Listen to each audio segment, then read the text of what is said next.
tu v Bystrici taká vlastne celkom veľká skupina nadšencov horskej cyklistiky.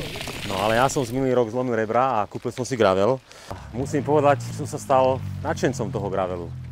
Keď si nakreslíš túto trasu, tak vidíš, že je to vlastne takmer dokonalá kružnica, kde slovenská Ľupča je úplne presne v strede. Preto gravelová obruč Ľupče. Jazdu sme začali v Banskej Bystrici. Dá sa začať aj inde, samozrejme, však je to kružnica, ale je to také logické východiskové miesto, najmä pre nás. A prvý deň, to je asi 60-70 km, zhruba 1200 metrov prevýšenia. A cez dolinu Peklo sa spustíš do Kúpeľov Brusna. Tam je super hotel v Kúpeľoch, pomerne lacný, s bazénom, perfektným wellnessom, takže tam sa dá zrelaxovať, dá sa tam najesť. A je tam samozrejme aj bar, to je pre nás dôležité.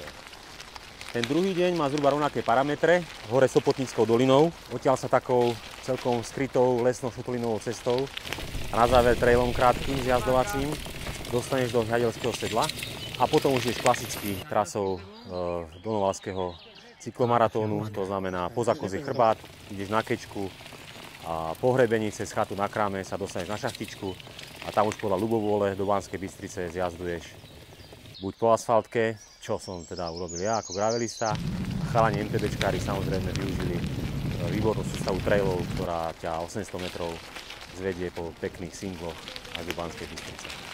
Tí MTBčkári samozrejme by volili možno trošku inú variantu, aby mali viacej singlov a takého drsnejšieho terénu, ale ja si myslím, že na tom graveli, aj keď to bolo na hrane niekedy, to bolo v pohode a ja to odporúčam.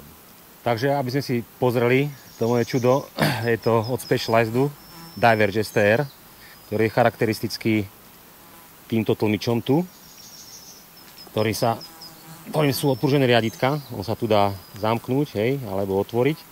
A takisto sedlovka je takýmto mini tlmičíkom odpružená.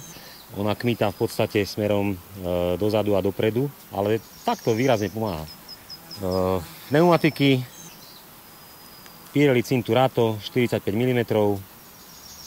Má to elektrické radenie od SRAMu AXS, s ktorým som fakt spokojný.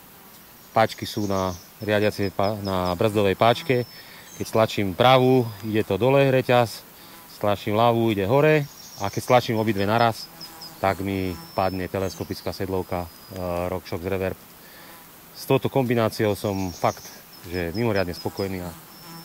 Kamarát, ktorý toto vymyslel, vlastne až tak nestíha s nami, keď ideme všetci na horských bajkoch.